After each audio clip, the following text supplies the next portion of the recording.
Buenos días, hermanos.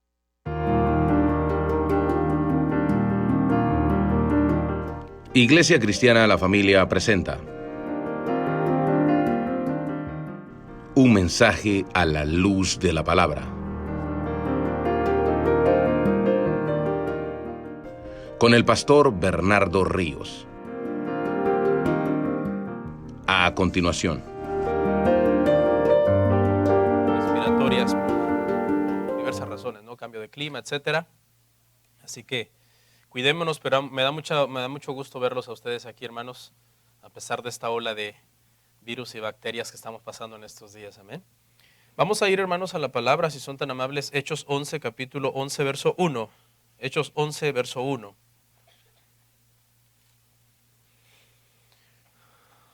Si es tan amable, estamos en pie para leer el verso 1, hacer una oración y luego ya nos sentamos para atender, hermanos, al mensaje de esta mañana.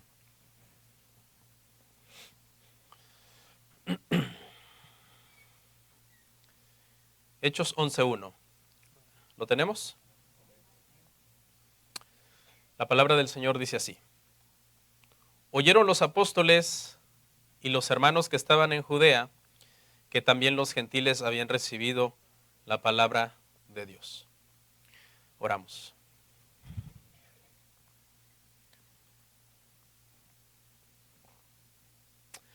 Padre, te doy muchas gracias por este día.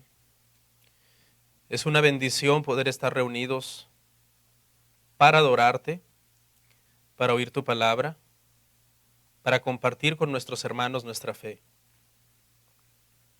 Te ruego que me ayudes a exponer este mensaje con amor, con sabiduría, que solo tu nombre sea glorificado, que tu palabra sea interpretada correctamente, tu mensajero sea usado por tu misericordia y tu pueblo, Señor, edificado, porque tú les amas y quieres, Señor, lo mejor para ellos en este día y a través de este sermón. Te pido todo esto en el nombre de Jesús. Amén. Amén.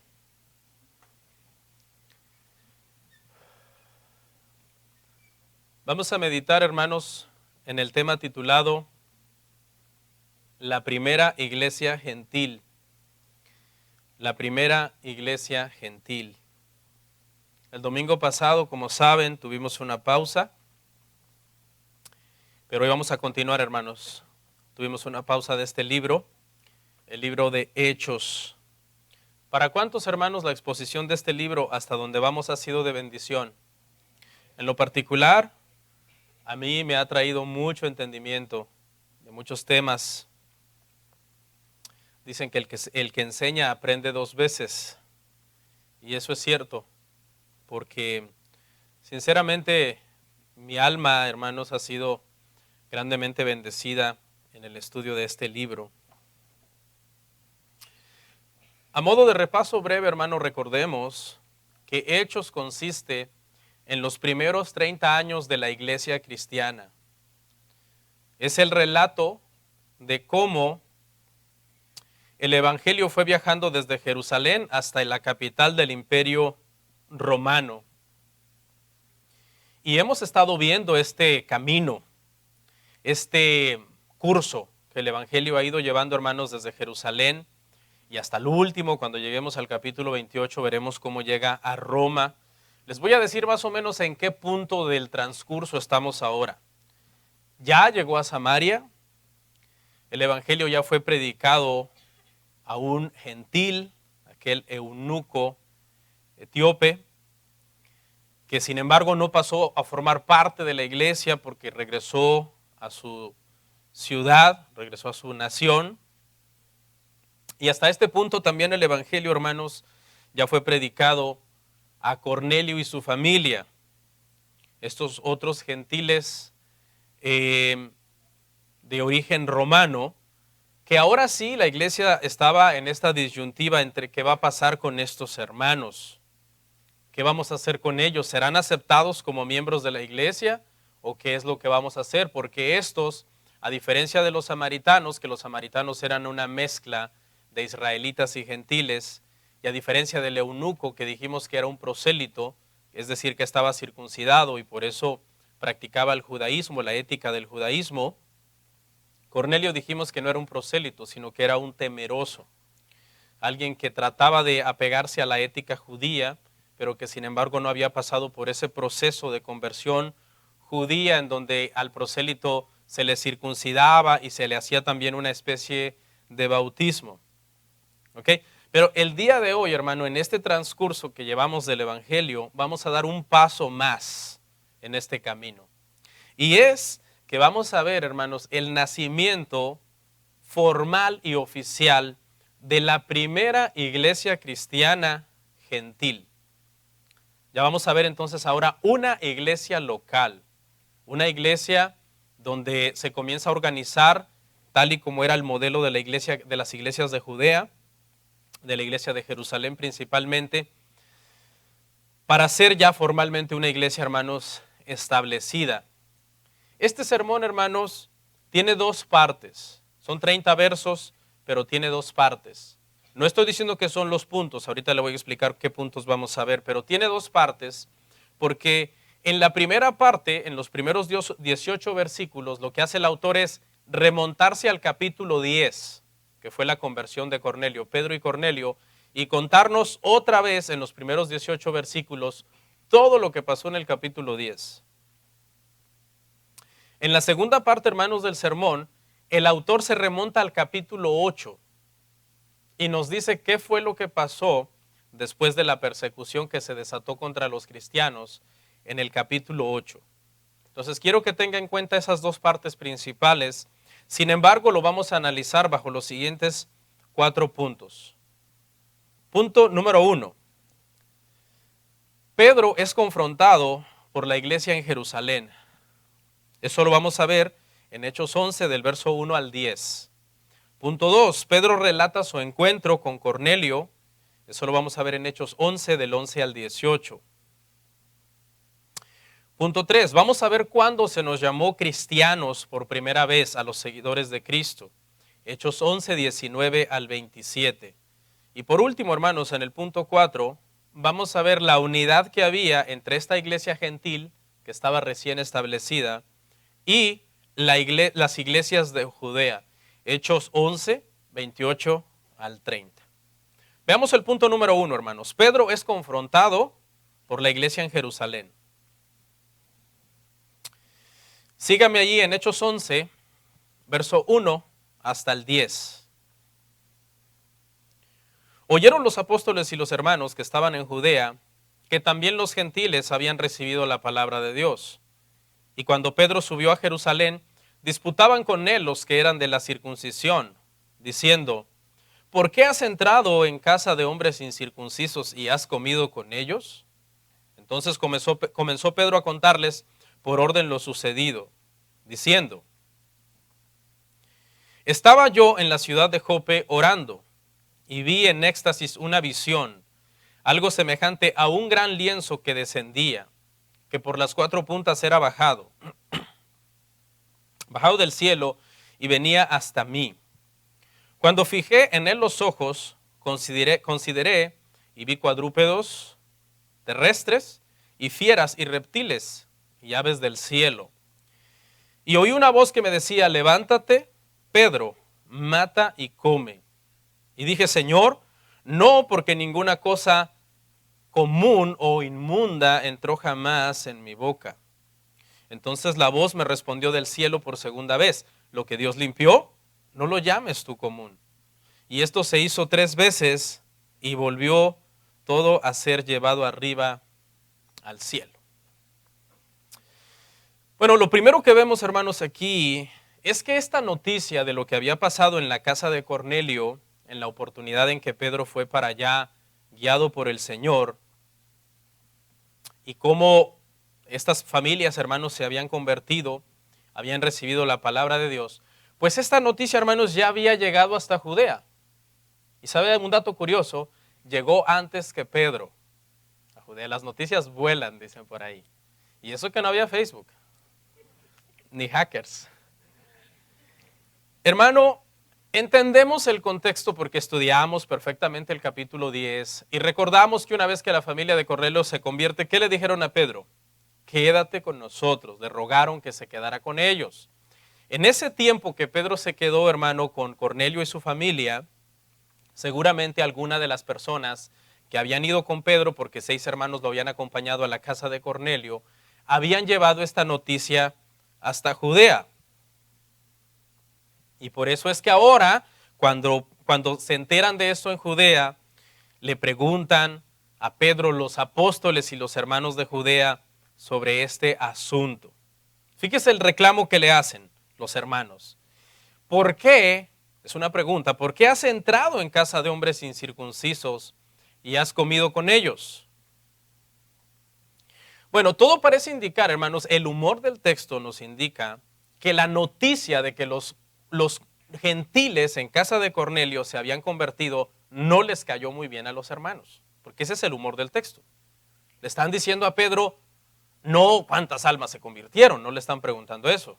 Ni oye Pedro, qué bendición, supimos que se convirtieron. No, ellos van al asunto controversial de por qué has entrado a casa de incircuncisos y has comido con ellos. El texto refleja reproche, refleja queja contra Pedro por lo que él había hecho. Esta gente, hermano, que le está reclamando a Pedro, aquí el pasaje les llama hermanos de la circuncisión o personas de la circuncisión. Todo parece indicar que dentro de la iglesia cristiana, hermano, primitiva, había grupos de personas que consideraban que antes de ser cristiano se tenía que primero abrazar el judaísmo. Se tenía que pasar por un ritual de circuncisión, convertirse en un prosélito, abrazar el judaísmo y después de eso entonces abrazar el cristianismo, como que el camino a Cristo fuera el judaísmo, cuando en realidad sabemos que el camino a Cristo es el Padre, porque nadie viene al Hijo, si el Padre no le trajere. Y luego una vez que llegas a Cristo, Cristo es el camino al Padre. ¿Estamos de acuerdo? Tenemos que tener en cuenta, hermanos, que en este punto de la historia de la iglesia primitiva, todos los cristianos, la mayoría, mejor dicho, de los cristianos eran judíos. Algunos por ahí gentiles, como Lucas, como Bernabé, del que hablaremos un poco más adelante. Pero todos, por lo general, la mayoría, en términos generales, eran cristianos que practicaban el judaísmo y que por tanto todavía estaban muy arraigados a las costumbres judías, todavía iban al templo, todavía algunos tenían muchísimos prejuicios contra los gentiles, se sentían atraídos por los sacrificios, por los rituales, por los días, por las fiestas. Y eso fue un proceso que fueron comprendiendo que en Cristo estaban completos. Eso fue lo que aprendimos en la exposición de Hebreos verso a verso, cómo la destrucción del templo de Jerusalén en el año 70, soberanamente Dios lo orquestó precisamente para terminar con ese apego que los cristianos tenían todavía por el templo, por el sumo sacerdote. ¿Qué vamos a hacer? Ya viene el día de la expiación y ahora ¿qué hacemos? Estamos en Cristo, hay que sacrificar o no, pero si ya Cristo es nuestro Cordero Pascual. Y todo hermano, eso fue un proceso. Hasta aquí, los judíos convertidos no tienen ningún problema en aceptar que Cristo es su Mesías, pero sí tienen muchos problemas en aceptar que es al mismo tiempo el Mesías de los gentiles.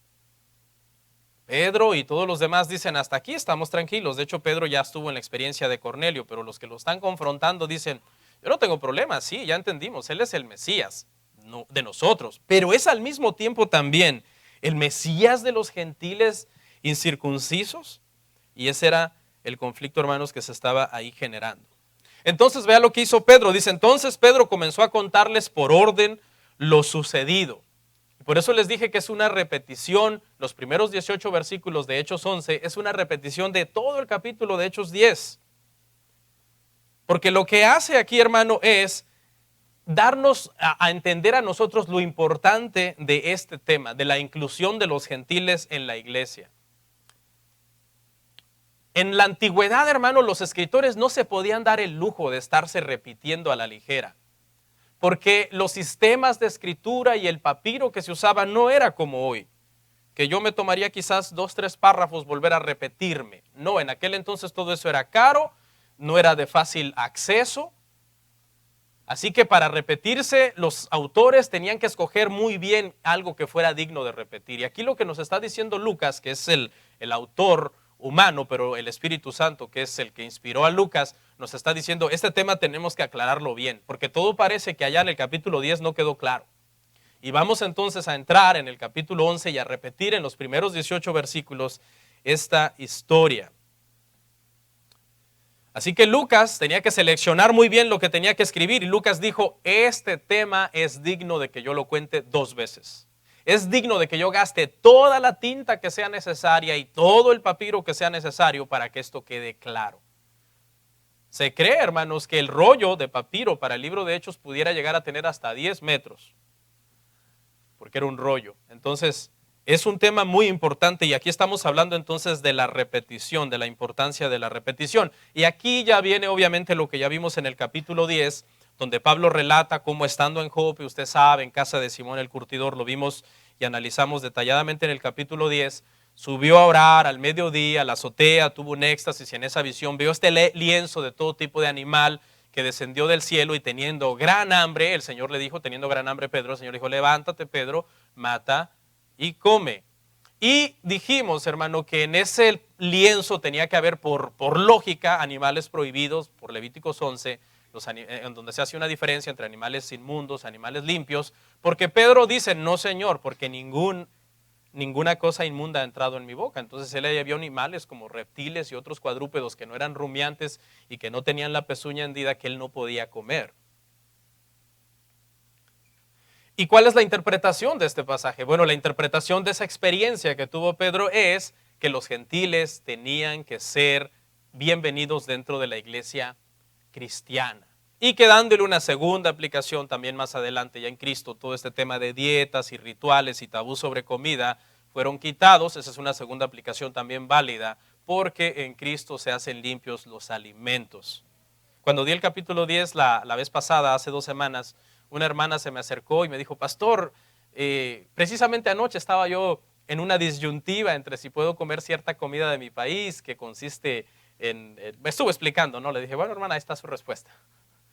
Y yo entiendo que por cuestiones de conciencia, por cuestiones de costumbre, de repente no comemos X o Y alimento, pero no por cuestiones espirituales, ¿verdad, hermanos? Y de hecho cuidemos nuestra alimentación porque, créame, uno llega a los 40 y ya todo hace daño. Así que cuidémonos. Vamos a ver el punto número 2, hermano. Pedro relata su encuentro con Cornelio. Pedro relata su encuentro con Cornelio. Hechos 11 del 11 al 18.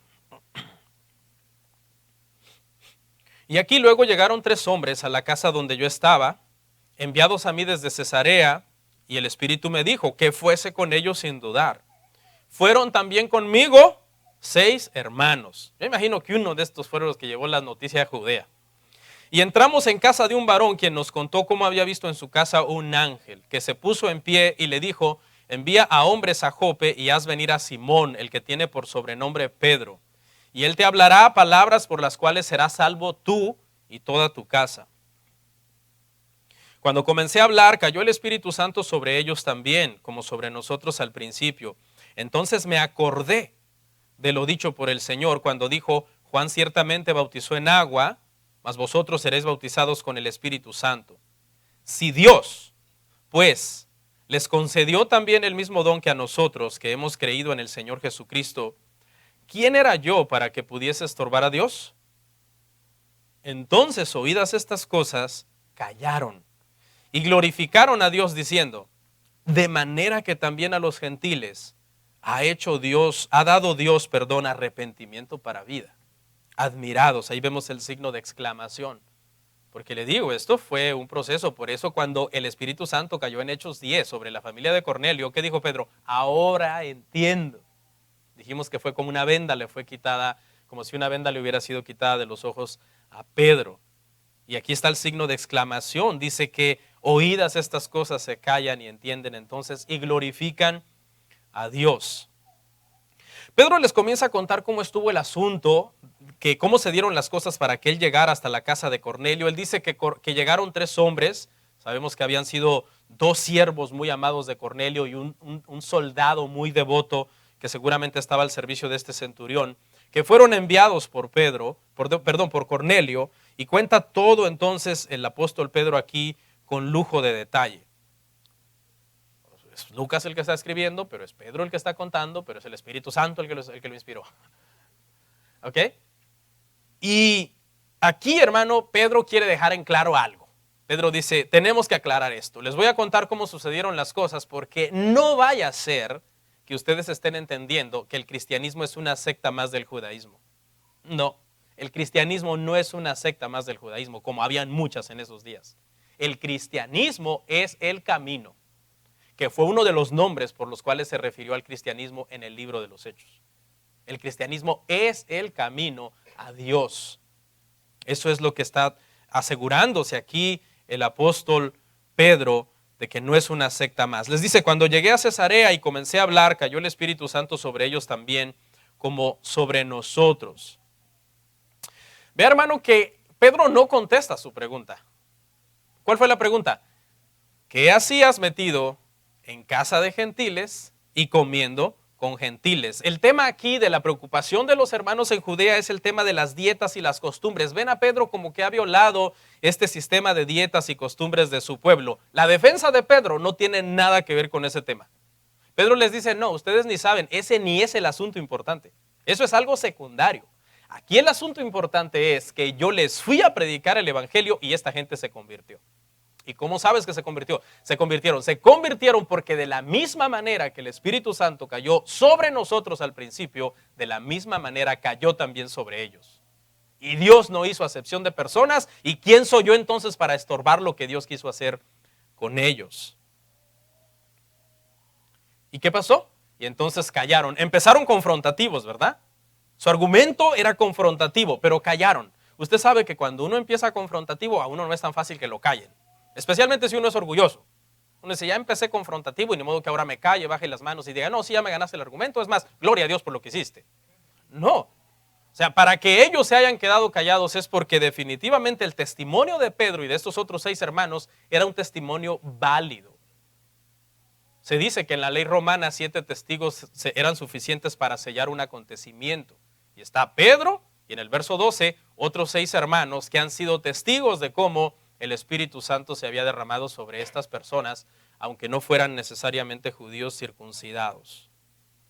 Callaron, glorificaron, dice, a Dios. Los vemos pasar de una actitud negativa inmediatamente después de la explicación a una actitud positiva en cuestión de minutos. ¿Por qué? Porque no podían ponerse a pelear con Dios.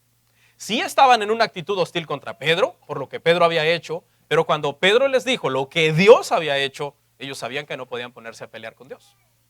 Y glorificaron, dice entonces, a Dios. Comenzaron a decir, gloria a Dios por haber extendido entonces la salvación a estas otras personas. Se gozaron de la conversión, hermanos, de estos gentiles. A partir de aquí, ya se entendía en Judea que el evangelio entonces era para todos y que se debía de predicar el evangelio a todos. Aquí se consumó por fin ya ese entendimiento. Tenemos que predicar a todas las personas sin distinción. Sin distinción de raza, sin distinción de background social, de background religioso. Tenemos que predicar el evangelio a todas las personas. Sin embargo, como esta noticia todavía no se sabe en ciertos lugares donde el cristianismo se ha regado ya, vamos a ver un episodio en donde todavía gente que no sabía esto que había pasado se dedicaba a predicarle solo a judíos. Y luego vamos a ver cómo otros dijeron, no, hay que predicarle a todos, inclusive a los griegos, y así es como nace entonces la primera iglesia de la que vamos a estar hablando ya a continuación. ¿Ok? Punto 3. Cuando se nos llamó cristianos por primera vez. Cuando se nos llamó cristianos por primera vez. Leemos Hechos 11, 19 al 26. Ahora bien, los que habían sido esparcidos a causa de la persecución que hubo con motivo de Esteban, pasaron hasta Fenicia, Chipre y Antioquía, no hablando a nadie la palabra, sino solo a los judíos. Estos son los que les mencioné. Pero había entre ellos unos varones de Chipre y de Cirene, los cuales cuando entraron en Antioquía, hablaron también a los griegos, anunciando el evangelio del Señor Jesús. Y la mano del Señor estaba con ellos, y gran número creyó y se convirtió al Señor. Llegó la noticia de estas cosas a oídos de la iglesia que estaba en Jerusalén y enviaron a Bernabé que fuese hasta Antioquía. Cuando llegó vio la gracia de Dios y vio la gracia de Dios, se regocijó y exhortó a todos a que con propósito de corazón permaneciesen fieles al Señor, porque era varón bueno y lleno del Espíritu Santo y de fe. Y una gran multitud fue agregada al Señor. Después fue Bernabé a Tarso para buscar a Saulo, y hallándole le trajo a Antioquía. Y se congregaron allí todo un año con la iglesia y enseñaron a mucha gente, y a los discípulos se les llamó cristianos por primera vez en Antioquía. Un pasaje lleno de un montón de cosas que, si nos ponemos a analizarlas punto por punto, hermano, bastantes características hermosas de esta primera iglesia gentil que vamos a ver ahora. Dijimos que los primeros 18 versos anteriores nos remontaban ¿a qué? Al capítulo 10. Pero estos versos que siguen aquí, del 19 al 30, que son los que vamos a analizar, nos remontan al capítulo 8. Dice, ahora bien, los que habían sido esparcidos a causa de la persecución que hubo con motivo de Esteban. Si usted va a Hechos 8:1, ahí usted va a ver esta persecución. Y lo que el autor está haciendo es retomar entonces qué pasó después de esa persecución. Muchos cristianos fueron esparcidos por todos lados después de que mataron a Esteban. Dice que excepto los discípulos y unos piadosos que se quedaron y llevaron a enterrar a Esteban, mucha gente salió de Jerusalén buscando refugio en algunas otras ciudades. En este pasaje que veremos aquí, hermanos, es donde vemos cómo nació entonces oficialmente la primera iglesia gentil. Esta primera iglesia gentil, hermanos, fue el producto de Hechos 1:8. ¿Qué dice Hechos 1:8? Y me seréis testigos en Jerusalén, en Judea, en Samaria y hasta lo último de la tierra. El Señor los envió a predicar. Pero también esta iglesia, hermano, es el producto, escuche, no solo del mandato, sino también de la persecución de Hechos 8:1. Alguien dijo muy sabiamente, si no quieres que te suceda la persecución de Hechos 8:1, obedece lo que se te mandó a hacer en Hechos 1:8. Porque eso fue lo que le había pasado a estos hermanos. En lugar de salir y a llevar el evangelio, como les fue mandado en Hechos 1:8, se acomodaron, dicen algunos eruditos. Se quedaron en Jerusalén, no estaban saliendo. Y entonces matan a Esteban. Creo que Esteban fue víctima de la desobediencia de estos hermanos. Se desata la persecución y entonces ahora sí dicen, no obedecimos Hechos 1:8, ahora nos va a tocar a fuerza en Hechos 8:1 salir corriendo y llevar el evangelio por otros lugares.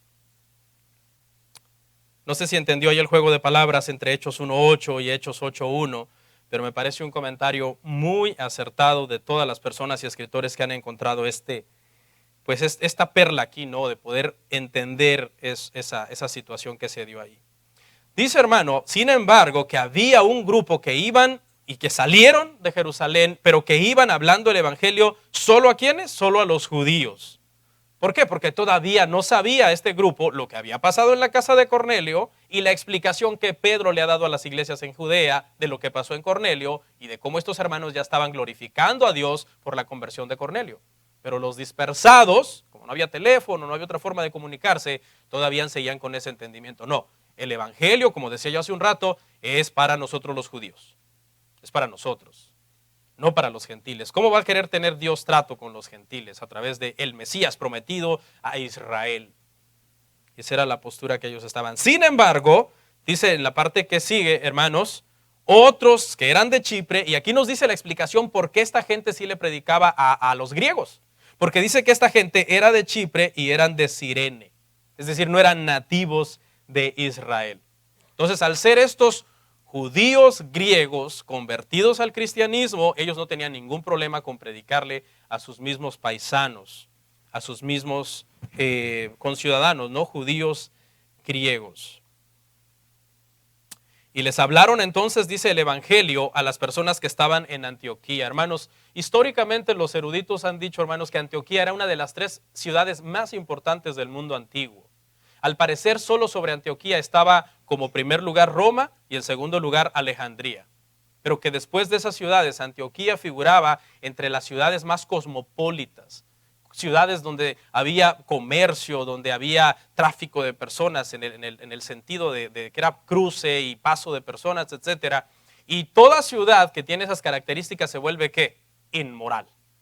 Toda una ciudad donde constantemente hay comercio, donde constantemente hay transacciones de dinero y flujo de personas que vienen de aquí, de allá, que no están necesariamente, que no viven de allí, sino que están de paso, pues genera delincuencia, genera una vida inmoral. Y ahí fue donde nació entonces la primera iglesia gentil.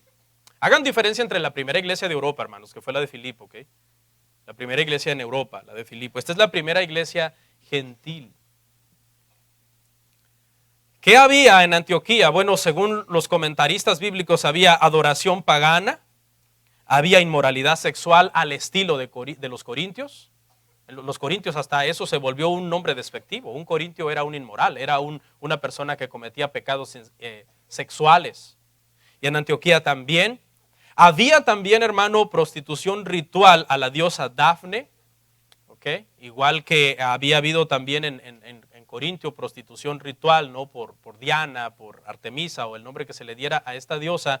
También, hermano, aquí había por una diosa que se llamaba Dafne y otras diosas por ahí griegas que también la gente entendía que por medio de esta prostitución ritual se unían a Dios, porque entendían que estas sacerdotisas que trabajaban para estas diosas tenían comunión con Dios y que por medio de la fornicación entonces se hacían como un cuerpo con la deidad, que fue lo que Pablo le prohibió a los corintios. Les dijo, no, el cuerpo no es para la fornicación. El que une su cuerpo, sus miembros de su cuerpo con una ramera, se hace uno con esa ramera. Y lo prohibieron. Entonces el ambiente no era muy alentador, el ambiente era un tanto desolador para plantar una iglesia en una ciudad así. Cualquiera otro hubiera dicho, no, aquí no es un buen lugar para plantar una iglesia. Aquí lo que vamos a encontrar es resistencia, persecución, rechazo, odio, porque esta gente está inmersa en la idolatría y en el pecado y en la inmoralidad sexual. Pero los hermanos del siglo I no tienen ningún problema. Dicen, esta es la mejor tierra para plantar la semilla del evangelio, porque aquí hay mucha necesidad. Dice, hermanos, que la mano del Señor estaba con ellos y gran número creyó y se convirtió al Señor. En Hechos encontramos, hermano, una regla por lo general. Se le predicaba a judíos nativos, rechazaban el evangelio. Se le predicaba a gentiles o a judíos griegos y aceptaban el evangelio. Era como un patrón muy recurrente en el libro de los Hechos. Y es lo que vemos aquí. Lo que vemos aquí es, hermano, que los judíos de habla griega que se les predicó se convirtieron, dice, gran número creyó en el Señor. Y usa un antropomorfismo aquí Lucas que dice la mano del Señor estaba con ellos. Estos términos que se llaman antropomorfismos es para hablar humanamente de Dios como si Dios fuera un hombre, ¿no? Que tiene un cuerpo físico como nosotros. Y ese lenguaje se usa para que nosotros lo entendamos, porque Dios es espíritu. La mano del Señor no quiere decir que el Señor tiene una mano, sino que el Señor obra, que el Señor tiene poder, que el Señor puede hacer lo que Él quiera. Eso es lo que representa ahí la mano del Señor. Y quiere decir entonces, hermano, que por muy difícil que las conversiones fueran ahí, porque la situación se veía muy difícil, ¿quién era el que los convirtió? El Señor. Es decir, los predicadores, para ellos humanamente sí era una tierra difícil, no muy prometedora por todas las inclinaciones al pecado que había en ese lugar, pero es la mano del Señor, hermanos, el que convierte las almas cuando nosotros les compartimos el evangelio. Nosotros solamente somos los vasos, de barro, por cierto, no se vaya usted a crear una copa de oro, no, vasos de barro, en los cuales el Señor se digna mirar desde el cielo, se acuerda que somos polvo y por su misericordia deposita su gloria. Entre más el Señor nos use, más humildes deberíamos nosotros de ser. Ese es el principio correcto cuando alguien es de verdad un siervo de Dios. Pero cuando alguien es un falso siervo de Dios, lo usa el Señor y hombre, se exalta y se cree, dice, no, yo ya no estoy al nivel de los demás hermanos, ellos no son de mi categoría, yo soy un tremendo reverendo. Y eso no es así. Mire, ¿qué pasó? Lea conmigo ahí. Llegó la noticia a los oídos de la iglesia que estaba en Jerusalén. Llegó la noticia una vez más. Si usted lee, hermanos, cuando el evangelio se predicó en Samaria, también llegó la noticia que el evangelio se había predicado en Samaria. ¿Se acuerdan quién predicó el evangelio en Samaria? Felipe el evangelista predicó el evangelio en Samaria. Y también se supo en Jerusalén. Y mandaron, dice, a Pedro y a Juan a ver qué estaba pasando. Y lo que pasó en la casa de Cornelio también se supo en Jerusalén. Y ahora lo que está pasando en Antioquía y que gente se convierte en Antioquía también se sabe en Jerusalén. Tal parece que Jerusalén es como las oficinas centrales del cristianismo. Y desde allá se tiene que decidir qué es lo que está pasando con las iglesias, hermano, que están naciendo en otros lugares. Entonces tomaron la decisión de enviar a Bernabé hasta Antioquía. Bernabé era el hombre ideal para esta misión, por muchas cosas. En primer lugar, en el capítulo 4, Bernabé aparece como un hombre generoso, un hombre lleno del Espíritu Santo que estaba dispuesto a vender una propiedad y agarrar el dinero y dárselo a la iglesia para las necesidades de los pobres. En el capítulo 9 aparece Bernabé como aquel intercesor que está ayudando a Pablo a ser aceptado en la iglesia, porque Pablo está recién convertido y la primera reacción de la iglesia es tenerle miedo, rechazarlo y decir, este es un espía, este es un lobo vestido de oveja que más bien quiere entrar para ver quiénes somos y destruirnos como acostumbra hacer. Pero además, Bernabé es de Chipre. ¿Usted se acuerda? Hechos 4, Bernabé es de Chipre. ¿Y quiénes han plantado esta iglesia? Personas de Chipre y personas, hermano, de Fenicia. Entonces él entendía muy bien el contexto cultural de lo que estaba pasando allá. Él decía, si mismos paisanos míos plantaron esta iglesia, yo como chiprita entonces puedo entenderlos a ellos. Y lo manda entonces la iglesia, hermano, mandan estratégicamente a Bernabé. ¿Qué pasó? Cuando Bernabé llegó allá, dice que vio, hermanos, la gracia de Dios, se regocijó y exhortó a todos a permanecer fieles al Señor. ¿Ok? Era entonces innegable que la conversión era genuina, porque Bernabé llegó, lo mandaron a checar. ¿Qué pasó? Ve a ver qué pasó allá. Supuestamente se evangelizó y gente se convirtió. Inmediatamente cuando Bernabé llega, ve la gracia de Dios. Dice, esto es obra de Dios. Esto no es falso, esto es verdadero. Una iglesia está naciendo en este lugar, muchas personas se han convertido. Y entonces dice, hermano, que cuando Bernabé hizo eso, de exhortarles a permanecer fieles al Señor, es decir, hermanos, ¿ustedes ya están recién convertidos? Sí, estamos recién convertidos, que vamos a permanecer fieles al Señor. La conversión no es una experiencia mística de hoy soy y mañana no soy. Esto es de permanecer fieles al Señor. Esa es la marca de un cristiano. Mucha gente dice, ¿cómo sé si alguien de verdad es cristiano? Bueno, míralo a través de los años y mira los frutos que va dando a través de los años. Es algo que nosotros podemos realmente decir, sí, sello con mi sangre que si es cristiano. No, porque en realidad el corazón solamente lo conoce Dios, pero nosotros sí podemos ver los frutos de una conversión. Cómo a través de los años esta persona ha ido creciendo en la gracia, en la sabiduría, en el entendimiento, en el buen testimonio, en los buenos frutos. ¿Es perfecto? No, pero ha permanecido en el Señor y a través de los años esas imperfecciones han sido trabajadas y cada vez esta persona va alcanzando la estatura de Cristo. Porque tenemos que avanzar, ¿o no? O vamos a estar toda la vida como niños, como le dijo Pablo a los Corintios. Ustedes son niños. ¿No? Tenemos que avanzar. Porque debiendo de ser muchos de vosotros ya maestros, tenéis necesidad de que se os vuelva a enseñar los primeros rudamentos de las doctrinas de Cristo. Les dijo a aquellos que no habían crecido. ¿Y qué pasa? Después de esta exhortación, escuche, la exhortación a los cristianos trajo más almas. Qué hermoso, hermano. No es que después de exhortarlos se fueron al mundo. Ya nos regañó Bernabé, vámonos. No, dice que después de esto una gran multitud se agregó al Señor. Ya había venido una ola de conversiones originalmente. Vino Bernabé, dio testimonio apostólico de que esto era obra de Dios. Y tras eso, más almas vinieron. Una segunda ola de conversiones vino a la iglesia, hermanos, en Antioquía. Bernabé dice entonces, cuando vio esta gran multitud, ¿qué hizo? Fue a Tarso a buscar a Saulo. Cuando nosotros leemos aquí, hermano, uno puede llegar de 2 a 3 minutos de un pasaje a otro. Pero los eruditos dicen que han pasado 8 o 9 años desde la última mención de Pablo. ¿Cuántos se acuerdan cuál fue la última mención de Pablo? Hechos 9 al final de los capítulos. ¿Qué fue? Pablo lo querían matar y los hermanos para protegerlo lo mandan a Tarso, su ciudad natal. Esa fue la última vez que hablamos de Pablo. Cuando llegó a Jerusalén, la iglesia lo rechazó primero, luego lo aceptó y luego cuando debatía contra los griegos, que eran posiblemente los mismos que habían matado a Esteban y lo quieren matar también, como han matado a Esteban, los hermanos para proteger a Pablo lo han mandado a Tarso para protegerlo. Y según los expertos en historia, han pasado 8 a 9 años. Pregunta, ¿qué ha estado haciendo Pablo 8 o 9 años? La Biblia no dice aquí. ¿Qué pudo haber estado haciendo? Predicando el evangelio a todos los de su nación. En Tarso, de donde él era, todos sus connacionales. Ni modo que haya estado allá diciendo Pablo, no, pues no voy a hacer nada. Voy a ser cristiano como esos de la familia que no hacen nada. No, No lo tome personal, hermano. Es un comentario ahí jocoso sin querer, ¿no? Pero pues a muchos les queda. Dice, pues sí, yo no hago nada. Entonces, ni modo, es al mismo tiempo una broma y una verdad. Pero escucha, hermano. Aquí hay algo bien interesante, hermano. Porque el Señor, cuando le llamó a Pablo, ¿para qué le dijo que lo iba a llamar? Le dijo, tú me serás instrumento para llevar el evangelio delante de los gentiles, delante de los reyes, y te mostraré cuánto te es necesario padecer y sufrir por mi nombre. ¿Y qué cree? Pablo ha estado esperando 8 o 9 años para ese llamado. Ese llamado no se ha cumplido todavía. Pablo no anda predicando por las naciones gentiles. Todavía no ha empezado ninguno de sus primeros viajes misioneros. Todavía no se ha parado delante de ningún rey, delante de ningún gobernador, delante de ningún César. ¿Y eso sabe de qué habla, hermano? De la paciencia que debemos tener en cómo Dios nos llama, pero a veces no estamos listos y toma un tiempo de preparación para que el Señor nos envíe. Y mientras tanto otros están creciendo y sirviendo, como Bernabé, que estaba activo en la obra. Pablo estaba por allá en el anonimato, donde Lucas no nos menciona nada de él.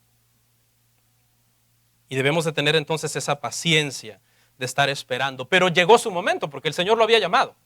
Y llegó su momento en el momento en que la iglesia de Antioquía creció de tal manera que Bernabé solo como ministro no la podía cuidar. Bernabé dice, yo no puedo cuidar a esta gente, son muchísima gente convertidos acá. Así que Bernabé entonces, hermanos, va a buscar a Pablo, a Saulo, a su ciudad natal, que era Tarso. Él sabía que allá estaba porque allá se le había enviado al apóstol.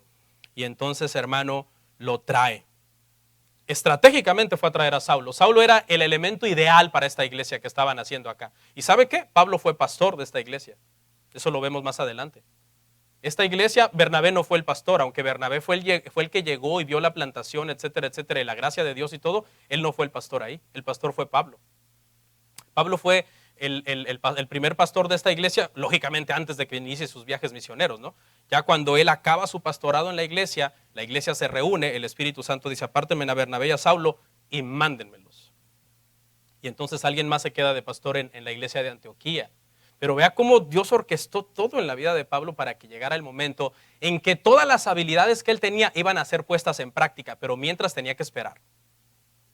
Pablo era el ideal, ¿por qué? Instruido en el judaísmo, experto en la Torah, pero también ciudadano romano, experto en filosofía griega, que podía debatir, que podía hablar y convencer a cualquiera de los gentiles que se quisieran oponer al evangelio, o a los judíos que se quisieran oponer al evangelio en la ciudad de Antioquía, donde se estaba plantando esta iglesia. Además, Pablo era un hombre osado, atrevido, que estaba dispuesto a debatir con quien fuera sobre el tema del evangelio. Aprendimos en un pasaje anterior que dice que con las escrituras los convencía a todos que el Mesías, que Cristo, que Jesús de Nazaret era el Mesías. Cuando Bernabé encuentra a Pablo, hermanos, y lo trae, vea lo que sigue ahí. Se congregaron todo un año con la iglesia. Congregarse es importante. Vea todas las características de esta iglesia, hermano. Al final vamos a hacer un resumen. Se congregaban, se exhortaban unos a otros, se enseñaba la palabra. Era una iglesia misionera que cuando llegó el momento envió sus misioneros. Esta iglesia tenía muchísimas características hermosas, a pesar de ser una iglesia establecida en tierra gentil. Se congregaron todo un año. ¿Sabe qué hicieron todo ese año? Pablo y Bernabé se dedicaron, hermano, hasta el cansancio a enseñar las escrituras. Ellos no vinieron, hermanos, miren, tenemos unos métodos de iglesia y crecimiento, para que esto siga siendo un boom. No trajeron ningún método, ninguna estrategia, ningún programa. Ahí no dice nada de eso. Obviamente las implementaron como necesidad secundaria, pero su deber primario fue ¿qué? Enseñar la palabra, enseñar las escrituras. Dice que se congregaron y se congregaban constantemente enseñando, no a poca gente, a una multitud de gente, hermano, las escrituras. Era una iglesia entonces de la palabra, una iglesia misionera, una iglesia, hermano, que Dios estaba con ellos. Y los discípulos se les llamó cristianos por primera vez en Antioquía. ¿Sabe por qué se les llamó cristianos? Se les llamó cristianos porque reflejaban a Cristo. Estas personas tenían un testimonio, hermano, admirable. Eran luz, eran sal. Entonces dijeron, estos se parecen a Cristo. Esto nació como un apodo, obviamente, ya lo sabemos, ¿no? Que significa el grupo de Cristo, los cristianos, el grupo de Cristo. Y nació como un tono de burla, como un apodo. Dice que en Antioquía, hermano, eran buenísimos para poner apodo. Eran muy pone apodo. Eran como los latinos. Dice que una vez un emperador, el emperador romano Juliano, los visitó y llevaba una barba y le pusieron el barba de chivo. Entonces esta gente eran buenos para poner apodo, hermano. Por cierto, tengamos cuidado, hermanos, con esas cosas y las bromas y los apodos y no tener líneas de respeto entre nosotros porque podemos salir mal. A veces los hermanos de las iglesias somos buenos para poner apodo. No sé cómo me llamarán ustedes, pero hay gente, hermano, que son buenos para eso. Pero, hermano, lo que ha nacido como algo despectivo, como un apodo, los cristianos, hermano, lo convierten como una insignia de respeto y de admiración. No se avergüencen, dice el apóstol Pedro, de sufrir como cristianos, padezcan como buenos cristianos. Entonces, lo que nace como una burla después se vuelve una insignia, un cristiano. Muchos mártires de los primeros siglos dice que cuando estaban muriendo gritaban: estoy siendo asesinado por ser cristiano. No habían cometido ningún delito por el que se les perseguía, sino por ser cristianos. Y con la frente en alto gritaban a los cuatro vientos que eran cristianos. Hoy cualquiera dice yo soy cristiano. No, esta gente cuando decía yo soy cristiano, estaban dispuestos a poner el cuello en un tajo de madera frente a un verdugo que les iba a cortar la cabeza, como sucedió con el apóstol Pablo. No, y todo el mundo dice yo soy cristiano. Dicen, si digo que soy cristiano me dan descuento en un restaurante. No, eso, hermanos, en el siglo I, hermano, este era un tema de vida o muerte. Por eso en Romanos el contexto de que el que diga que Cristo es el Señor y confiese con su corazón que Dios le levantó de los muertos será salvo, no es ese contexto de una proclamación del diente al labio. El contexto histórico es que estaban dispuestos a decir yo soy cristiano aunque me maten. No voy a adorar al César. Cristo es Dios, no el César. Ese es el contexto de ese pasaje, que mucha gente quiere obligar a la gente, usted repite esta oración, usted ya es salvo. Eso no es así. Porque Romanos dice que el que confiese con su boca, pero es que el contexto ahí es que estaban dispuestos a sellar esa confesión con su vida, con su sangre.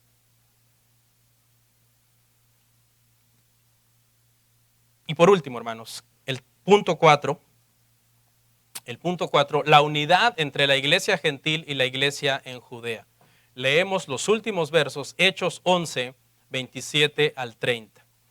En aquellos días unos profetas descendieron de Jerusalén a Antioquía y levantándose uno de ellos, llamado Agabo, daba a entender por el Espíritu que vendría una gran hambre en toda la tierra habitada, la cual sucedió en tiempos de Claudio.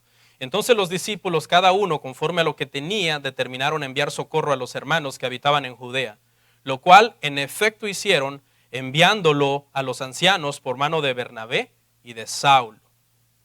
Ya la iglesia está establecida. Al principio las iglesias de Jerusalén mandaron a investigar qué estaba pasando. Ahora la iglesia ya está establecida y la iglesia de Jerusalén les da un voto de confianza diciendo, nosotros creemos que son una iglesia de Dios y les mandamos profetas. ¿Usted cree que les hubieran mandado profetas si hubieran sabido que era una iglesia falsa? Un montón de falsos convertidos que todavía no sabían si ir al culto de la diosa Dafne o si adorar a Cristo. No, eran gente de verdad convertida al Señor. Y la iglesia de Jerusalén les extiende este voto de confianza mandándoles entonces profetas. Cabe aclarar, hermanos, que estos profetas del Nuevo Testamento, recuerden que el último profeta del Antiguo Pacto, ¿quién fue? Juan el Bautista. Juan el Bautista fue el último profeta del Antiguo Pacto, aunque curiosamente aparece en el Nuevo Testamento, pero es el último profeta del Antiguo Pacto. Estos profetas, hermano, ya no son profetas al estilo del Antiguo Pacto. Estos profetas son hombres que en la mayor parte de los casos su trabajo era predicar las Escrituras y proclamar la verdad de Cristo. Pero como todavía el canon de las Escrituras no estaba cerrado, estos hombres todavía tenían cierta revelación especial de Dios. Y por eso es que precisamente, de una forma precisa, están previendo esta hambre que iba a venir, porque Dios se los había revelado que iba a venir entonces esta hambre. Y la hambre sucedió. Porque no eran falsos profetas, de esos que dicen, no se cumplió porque el meteorito se desvió. En el 2016 un montón de falsos profetas diciendo que el meteorito venía y que íbamos a morir, ¿no? Y yo conozco a muchos cristianos ingenuos que ya tenían lleno su basement de latas. Comida en lata. Declararon una gran hambre, dice, la cual se dio en el tiempo de Claudio. El martes creo que viene una luna de sangre. Ya imagino los posts de los falsos escatólogos. Luna de sangre en día de elección, señal que es fin del mundo. Porque, hermano, hay gente tan fantasiosa y llena de ideas místicas que, wow, eso no está peligroso. Yo cuando veo algo así digo, espérate. Entonces los hermanos juntaron una ayuda y la enviaron con Pablo y Bernabé a los hermanos de Judea. Cuando las iglesias en Judea tuvieron hambre, hermanos, esta iglesia de Antioquía fue de las primeras en moverse para mandarles entonces ayuda económica. Dice, en el pasaje dice literalmente, según lo que tenían, aportaron cada uno para esta necesidad. Vea que no están recogiendo una ofrenda para la iglesia local. Están recogiendo una ofrenda ¿para quién? Para una iglesia hermana, no para la iglesia local. Vea el amor. Hay gente que dice, si los de mi iglesia local no me importan, ¿qué más están importando los de allá de Chambly? No, esta gente, hermano, le importaba las iglesias locales de otro lado porque ellos entendían, aunque habemos muchas iglesias locales, el cuerpo de Cristo es solo uno. Y nuestros hermanos en China, en India, en Rusia, donde sea que estén sufriendo, Corea del Norte, son nuestros hermanos. Hay que ayudar a los misioneros mandando dinero para que el evangelio llegue allá y ayudar a los pobres. Ellos tenían un concepto entonces así, hermano, general de la iglesia. Y aquí sucede algo que Pablo habla en el tema de las ofrendas. ¿Se acuerda cuando Pablo habla en el tema de las ofrendas y dice, si alguien te hace partícipe de bienes espirituales, no es gran cosa que tú le hagas partícipe de tus bienes materiales? ¿Se acuerdan de ese pasaje? Dice, eso no tiene nada de malo. Si alguien te bendice espiritualmente, un maestro de la palabra, el pastor de la iglesia es una bendición, la iglesia es una bendición, alguien te está bendiciendo espiritualmente, no es gran cosa que tú le hagas partícipe de las cosas materiales. Eso es bíblico. No estoy manipulando a nadie, estoy citando la Biblia. Nosotros estamos en contra de la manipulación en los temas del dinero en las iglesias. El día de hoy, hermano, los temas en muchas iglesias fueron cómo hacer plata. Y no, hermano, eso no es correcto. Pero sí es bíblico que estos profetas de Jerusalén, la iglesia en Jerusalén les envía profetas, bendición espiritual, y la iglesia en Antioquía les envía dinero, bendición material. Eso está ahí, claramente. No lo podemos negar y está de acuerdo con el pasaje de Pablo que estaba yo citando antes. Pablo es entonces el pastor de esta iglesia, es quitado cuando es hecho misionero, Hechos 13:1, vamos a llegar ahí a ese pasaje. Y dice la historia, hermanos, que esta iglesia en Antioquía jugó un papel muy importante para la iglesia, para el cristianismo de los primeros siglos. Es muy significativo este pasaje. Le voy a hablar, hermano, de 7 características que tenía esta iglesia. Se las enumero así, rapidito. Primero, era una iglesia que evangelizaba. Fue lo primero que vimos. Predicando, dice unos de Chipre y Fenicia, a los griegos. Segundo, era una iglesia que oraba, Hechos 13:1. Y orando y ayunando pusieron las manos sobre Saulo y Bernabé y los enviaron a las misiones. Era una iglesia que tenía buenos ministros. Pablo y Bernabé eran ministros de esa iglesia. Era una iglesia generosa que mandaba ofrendas. Era una iglesia donde nació por primera vez el nombre cristianos. Le debemos ese nombre a los hermanos de Antioquía, que eran unos gentiles. Era una iglesia que se congregaba fielmente. Y era una iglesia que enseñaba constantemente la palabra de Dios. Oramos.